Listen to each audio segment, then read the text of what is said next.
Hello students, welcome to la excellence IAS academy. ఈరోజు మనం March 5th నాటి Eenadu news పేపర్లోని ఇంపార్టెంట్ కరెంట్ అఫైర్స్ గురించి డిస్కస్ చేద్దామండి. బిఫోర్ దట్ మనము ప్రీవియస్ క్లాస్లోని క్వశ్చన్ ఆఫ్ ద డే గురించి చూద్దాము. Global forest resources assessment GFRA 2025కు సంబంధించి ఈ క్రింది ప్రకటనలను పరిగణించండి. లాస్ట్ క్లాస్లో మనము ఈ GFR 2025కి సంబంధించిన కీలక గణాంకాలని మరియు ఎగ్జామ్ పాయింట్ ఆఫ్ వ్యూలో ఇండియన్ రిలేటెడ్ డేటాని కూడా మనము డిస్కస్ చేయడం జరిగింది. సో ఆ కంటెక్స్ట్లో రెండు స్టేట్మెంట్స్ని ఇచ్చానండి. ఇందులో కరెక్ట్ స్టేట్మెంట్స్ని ఐడెంటిఫై చేద్దాం.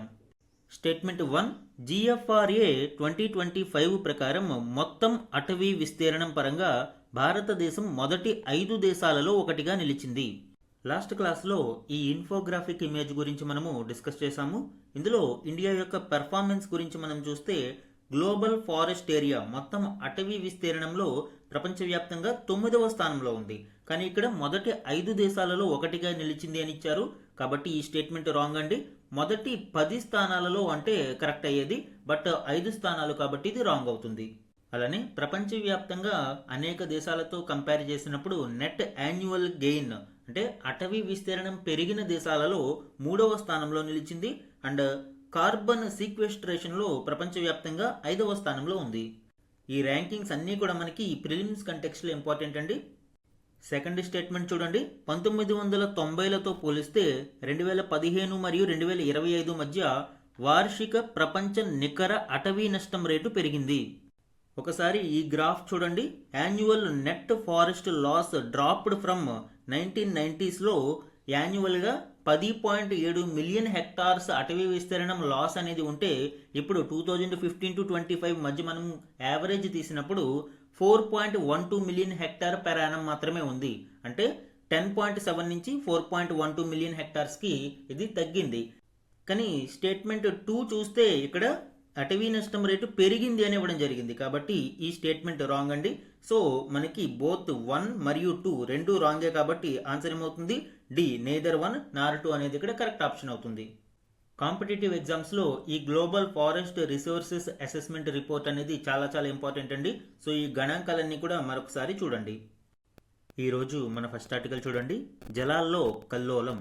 ఈ article recent US Iran ongoing వార్కి సంబంధించిన రీసెంట్ అప్డేట్స్ గురించి వివరిస్తుంది అండి.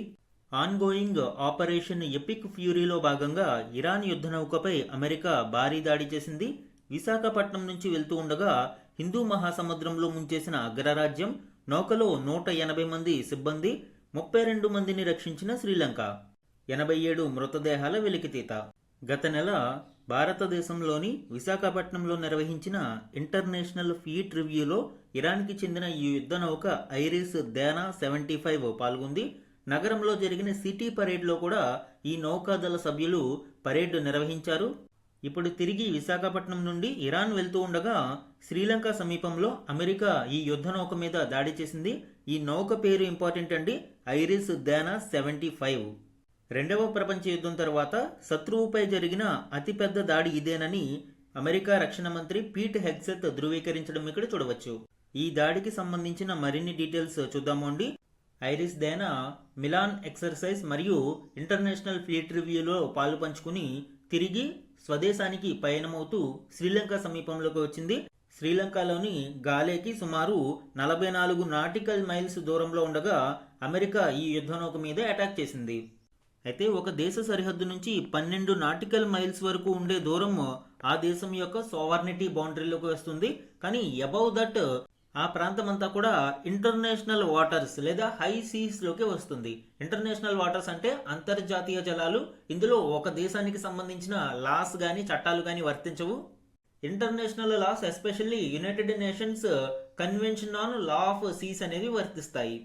దో 200 నాటికల్ మైల్స్ వరకు ఎక్స్క్లూజివ్ ఎకనామిక్ జోన్ వరకు ఇది వర్తించినా కూడా 12 నాటికల్ మైల్స్ పరిధి దాటిన తర్వాత అంతా కూడా ఇంటర్నేషనల్ వాటర్స్ గా భావించబడతాయి. కాబట్టి ఈ అటాక్ అనేది ఇప్పుడు ఇంటర్నేషనల్ వాటర్స్ లో జరిగింది.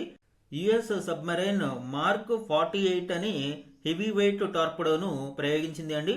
దీని ద్వారా వరల్డ్ వార్ 2 తర్వాత US మిలిటరీ మొట్టమొదటిసారిగా ఒక ఎనిమి యుద్ధ నౌక మీద అటాక్ చేసి నీట ముంచడం ఇదే మొదటిసారిగా చెప్పవచ్చు. కంటెక్స్ట్ ఏంటండి, ఆపరేషన్ ఎపిక్ ఫ్యూరీలో భాగంగా ఈ దాడి జరిగింది. అయితే క్యాజువాలిటీస్ విషయంలో సుమారు 87 మంది ఇందులో చనిపోయారు అని అండ్ 32 మంది రక్షించబడ్డారు అని, కొంతమంది గల్లంతయ్యారని తెలుస్తుంది. అయితే హై సీస్ మీద ఇంటర్నేషనల్ లాస్ ఏ విధంగా ఉన్నాయనేది చూద్దామండి. యుఎన్ చార్టర్ 51 సెల్ఫ్ డిఫెన్స్ గురించి తెలియజేస్తుంది. అమెరికా ఇదే విషయాన్ని తెలియజేస్తుంది. ఇరాన్ న్యూక్లియర్ వెపన్ తయారు చేయడానికి చాలా దగ్గరగా ఉంది అని, 2-3 వారాలలోనే న్యూక్లియర్ వెపన్ తయారవుతుంది. కాబట్టి ఒకవేళ ఇరాన్ న్యూక్లియర్ వెపన్ తయారు చేస్తే అది అమెరికా యొక్క ఇంట్రెస్ట్ కి, సెల్ఫ్ డిఫెన్స్ కి భంగం కలిగిస్తుంది. కాబట్టి మేము ఈ ఆర్టికల్ 51ని జస్టిఫై చేస్తూ ఈ అటాక్ చేశామని అమెరికా అధ్యక్షుడు డొనాల్డ్ ట్రంప్ ప్రకటించాడు. అయితే లీగల్ ఎక్స్పర్ట్స్ ఏం చెప్తున్నారు, ఇక్కడ ఇది కొంత కాంట్రవర్షియల్గా ఉంది. సెల్ఫ్ డిఫెన్స్ అనేది requires imminent threat, necessity and proportionality. వెంటనే ఏమైనా థ్రెట్ ఉన్నప్పుడు కానీ, లేదా ఆ ప్రపోర్షనాలిటీ ఏదైతే మెజర్ ఉందో ఆ ప్రపోర్షనాలిటీ ఉన్నప్పుడు కానీ మాత్రమే ఈ సెల్ఫ్ డిఫెన్స్ అనేది వర్తిస్తుంది. కానీ ఈ యుద్ధ నౌక మీద దాడి అనేది ఏ విధంగానూ సమర్థించడానికి అంత అవకాశం లేదు అనేది ఎక్స్పర్ట్స్ యొక్క వాదన. అలానే లా ఆఫ్ నావల్ వార్ఫేర్ అంటే సముద్రం మీద యుద్ధాలు చేసినప్పుడు కొన్ని చట్టాలని గౌరవించాల్సి ఉంటుంది. అందులో భాగంగా వార్నింగ్ అనేది ఖచ్చితంగా ఇవ్వాలి. ఇరాన్ ఏం చెప్తుంది, వితౌట్ వార్నింగ్ యుద్ధ నౌకని టార్గెట్ చేశారు అని. మేము పీస్ఫుల్గా ఒక ప్రాంతానికి వెళ్ళి అక్కడి నుంచి తిరిగి వస్తూ ఉంటే ఎటువంటి యుద్ధానికి సంబంధించిన వార్నింగ్ ఇవ్వకుండా మా మీద దాడి జరిగింది అని ఇరాన్ క్లెయిమ్ చేస్తూ ఉంది. అలానే షిప్ రెక్డ్ ప్రొటెక్షన్ అంటే మిస్ట్రీట్మెంట్ అనేది ఉండకూడదు. అందులోని సిబ్బంది తప్పించుకోవడానికి అవసరమైన సమయాన్ని ఇవ్వాలి. నౌక మీద దాడి చేసినప్పుడు నౌక మీదే దాడి చేయాలి తప్ప, ఒకవేళ అందులో సిబ్బంది తప్పించుకోవడానికి అవకాశం ఉన్నప్పుడు వారికి ఆ సమయాన్ని ఇవ్వాలి అనేది ఈ ప్రొటెక్షన్ తెలియజేస్తుంది. Failure to allow crew escape cited a violation. ఇక్కడ కూడా అమెరికా ఈ నిబంధనలని ఉల్లంఘించినట్లు అర్థమవుతూ ఉంది. ఇది ఇంటర్నేషనల్ వాటర్స్లో ఈ దాడి జరిగింది కాబట్టి శ్రీలంక ఇందులో న్యూట్రాలిటీ మెయింటైన్ చేస్తుంది. ఒకవేళ శ్రీలంక యొక్క భౌగోళిక ప్రాంతంలో జరిగి ఉంటే మాత్రం శ్రీలంక రెస్పాండ్ అవ్వాల్సిన పరిస్థితి ఉండేది. కానీ ఇక్కడ న్యూట్రాలిటీ మెయింటైన్ చేస్తుంది. అలానే UNCLOS United Nations convention of the law of the సీస్ని ఉపయోగించుకుని హ్యుమానిటేరియన్ సెర్చ్ మరియు రెస్క్యూ ఆపరేషన్స్ని నిర్వహిస్తుంది. సో ఇది ఇరాన్ యుద్ధ నౌక ఐరిస్ దేనా 75 మీద అమెరికా జలంతర్గామి దాడికి సంబంధించిన ఇంపార్టెంట్ డీటెయిల్స్ అండి. 2వ ప్రపంచ యుద్ధం తర్వాత మొట్టమొదటిసారిగా ఇంత భారీ స్థాయిలో ఒక దేశ యుద్ధ నౌకని కూల్చి నీటిలో ముంచడం జరిగింది. దీనికి సంబంధించిన మరిన్ని డీటెయిల్స్ చూద్దాము. ఇరాన్ యుద్ధ నౌకను తమ టార్పిడో జలంతర్గామి ముంచేసిందని రక్షణ మంత్రి పీట్ హెగ్సెత్ తెలిపారు. అంతర్జాతీయ జలాల్లో ఉండగానే ఈ దాడి చేశామని వెల్లడించారు. అలానే ఇప్పటిదాకా 17 ఇరాన్ నౌకలను ముంచేశామని అమెరికా సెంట్రల్ కమాండ్ అధిపతి అడ్మిరల్ బ్రాడ్ కూపర్ తెలిపారు. అంతర్జాతీయ ఫ్లీట్ రివ్యూ, ఆ తర్వాత జరిగిన మిలాన్ ఎక్సర్సైజ్, హిందూ మహాసముద్ర నౌకాదళ సింపోజియంలలో పాల్గొనేందుకు ఇరాన్కు చెందిన ఈ ఐరిస్ దేనా 75 విశాఖపట్నానికి ఫిబ్రవరి 17న వచ్చింది. ఈ 3 కార్యక్రమాలలోనూ ఇరాన్ నౌకాదళ ప్రధానాధికారి షహరామ్ ఇరానీ పాల్గొన్నారు.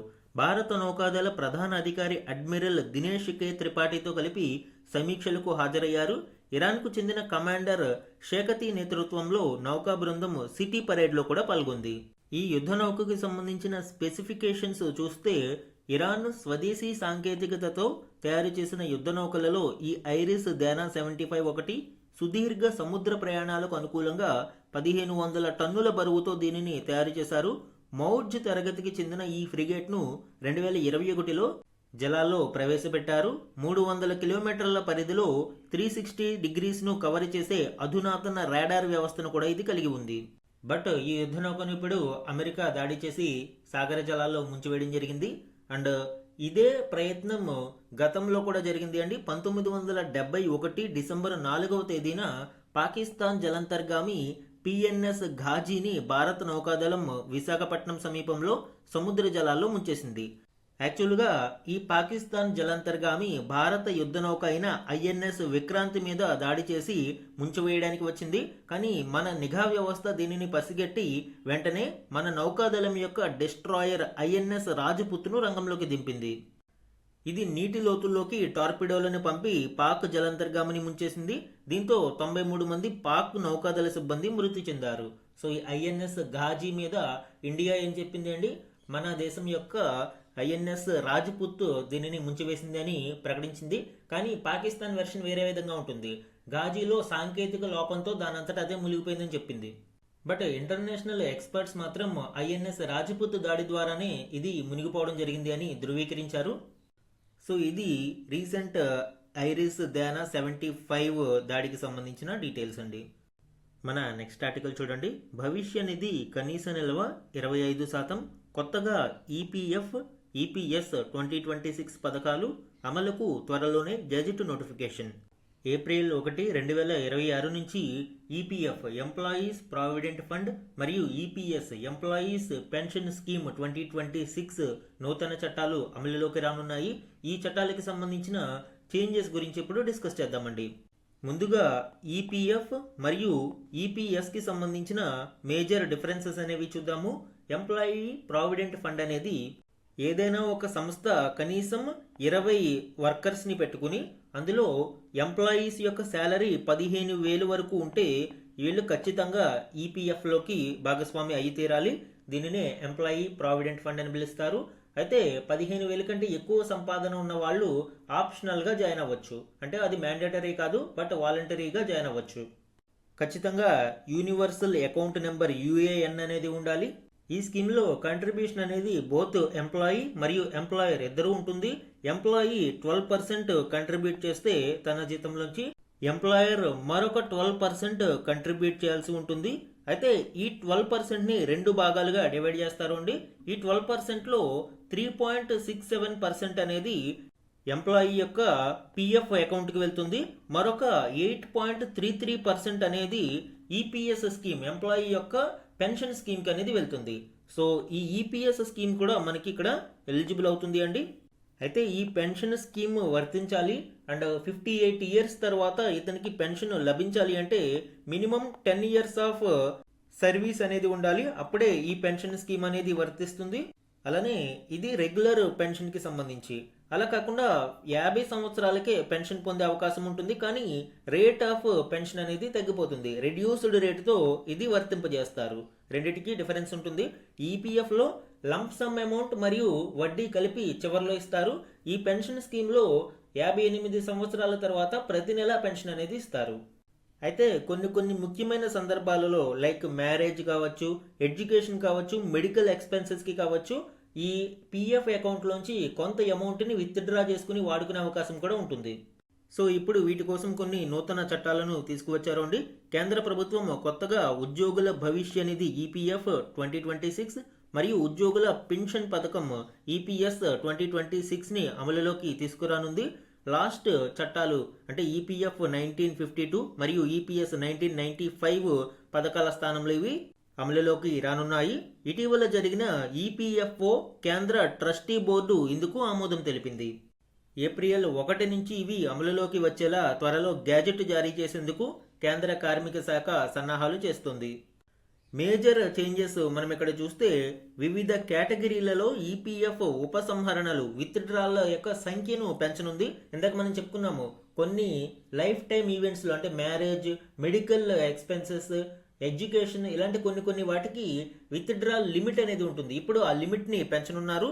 దానితో పాటు పెన్షన్ ఖరారీలో దామాషా పద్ధతిని పాటించనున్నట్లు వెల్లడించింది. అంటే ప్రోరేటా బేసిస్ మీద ఈ పెన్షన్ పద్ధతి అనేది అమలు చేయనున్నారు. యజమాని పీఎఫ్కు ప్రతి నెల చెల్లించాల్సిన తన వాటాను ఎట్టి పరిస్థితులలో ఉద్యోగి వేతనం నుంచి మినహాయించకూడదని, అలాగే ఈ వాటాను ఉద్యోగి నుంచి వెనక్కి తీసుకోకూడదని స్పష్టం చేసింది. ఇలా వ్యవహరించినట్లు తేలితే కఠిన చర్యలు ఉంటాయని స్పష్టం చేసింది. అంటే 12% కంట్రిబ్యూషన్ ఏదైతే ఉందో అది సంస్థ తరపున ఇవ్వాలి. 12% ఉద్యోగి కంట్రిబ్యూట్ చేస్తాడు, 12% సంస్థ తరపున ఇవ్వాల్సి ఉంటుంది. ఈ 12%లో 3.67% అనేది పిఎఫ్ అకౌంట్కి వెళ్తుంది, 8.33% అనేది పెన్షన్ పథకానికి వెళ్తుంది.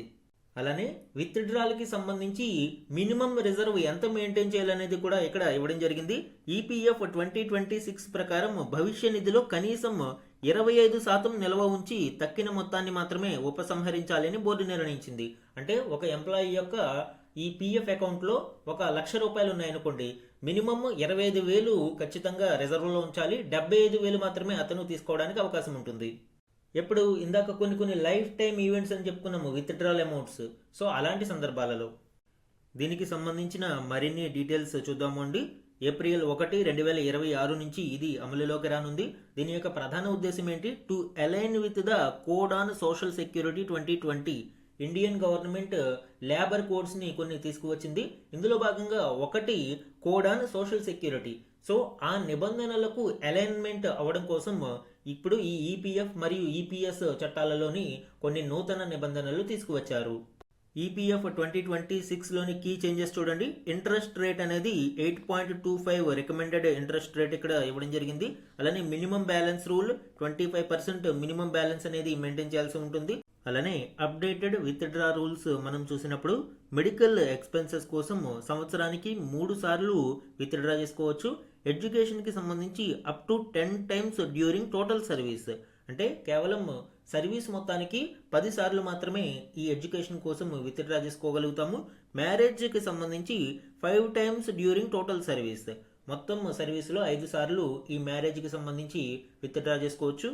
ఇక హౌసింగ్కి సంబంధించి allowed after 12 months up to 5 times in career. Recent రూల్స్లో ఇంక్రీజ్ చేయడం జరిగింది. ఇవి కొన్ని కేటగిరీల వారీగా కూడా విభజించారు అండి. ఈపీఎఫ్ చందాదారుగా చేరిన 12 నెలల వ్యవధి తరువాత అనారోగ్యం, విద్య, వివాహం కేటగిరీల కింద ఉపసంహరణ చేయవచ్చు. అనారోగ్యం కేటగిరీలో ఏడాదికి 3 సార్లు, విద్యకు మొత్తం సర్వీసులో 10 సార్లు, వివాహం కోసం 5 సార్లు క్లెయిమ్ చేసుకోవచ్చు. ఆల్రెడీ ఇప్పుడు చెప్పుకున్నాం మనము.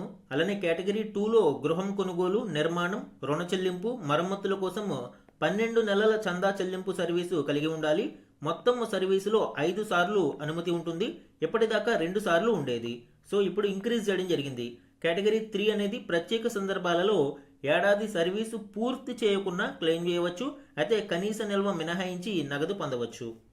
అలానే ఇనాపరేటివ్ అకౌంట్స్కి సంబంధించి పైలట్ ప్రాజెక్ట్ ఇప్పుడు అమలులో ఉంది అండి. Auto initiation of claim settlements for accounts greater than or equal to 1000 and inactive greater than 3 years.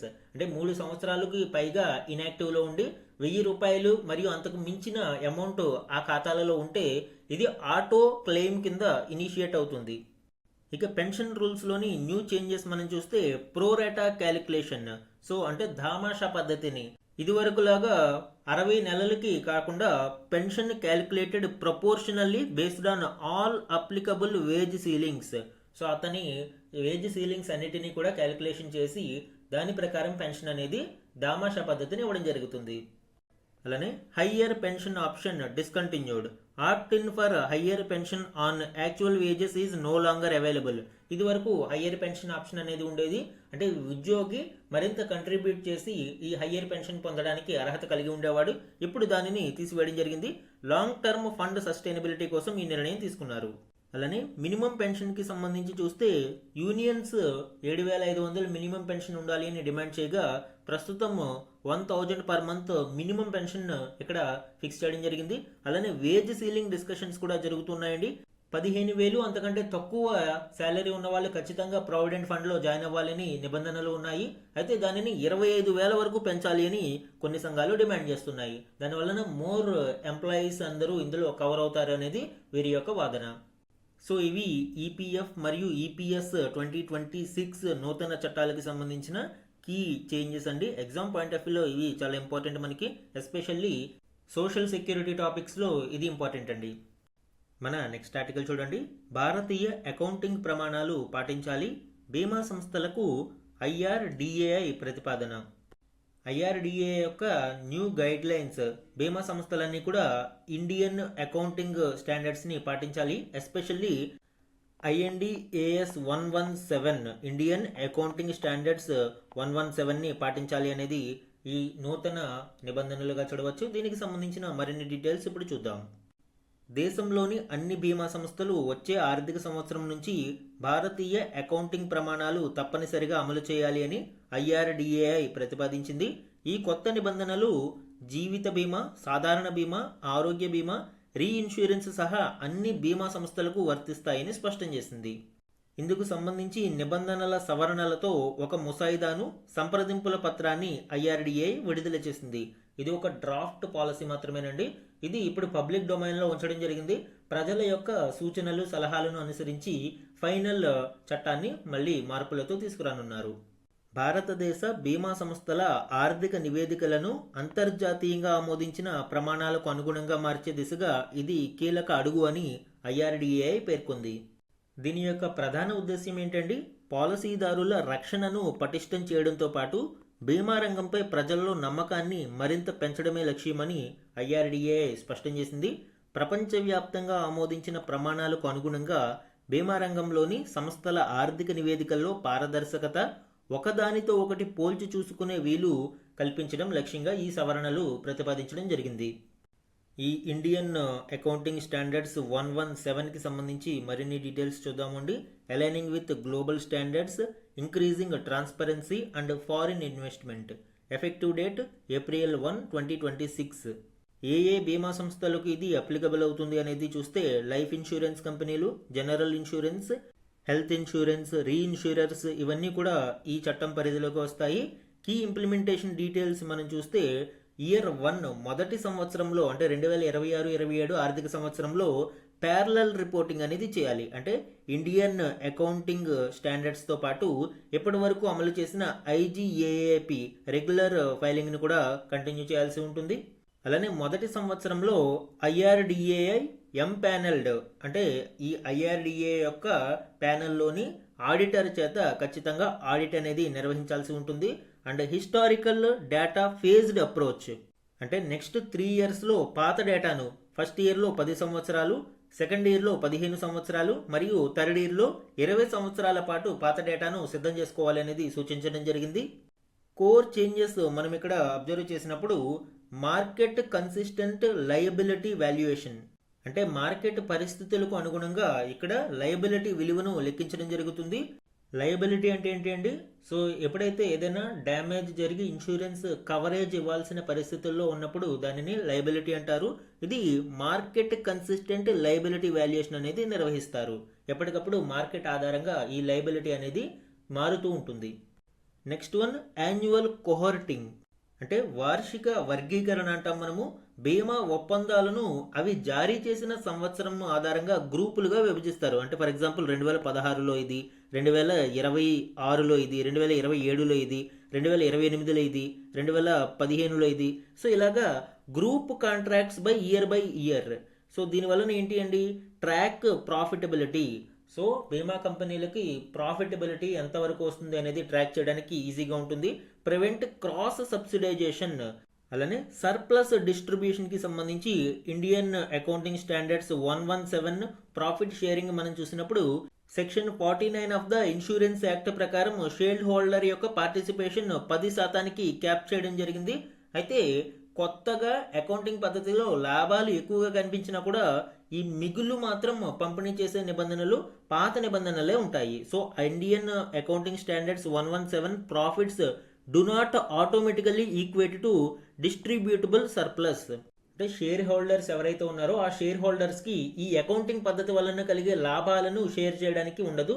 So ఏదైతే చట్టంలోని 10% క్యాప్ ఉందో దాని వరకు మాత్రమే ఇవి అమలవుతాయండి.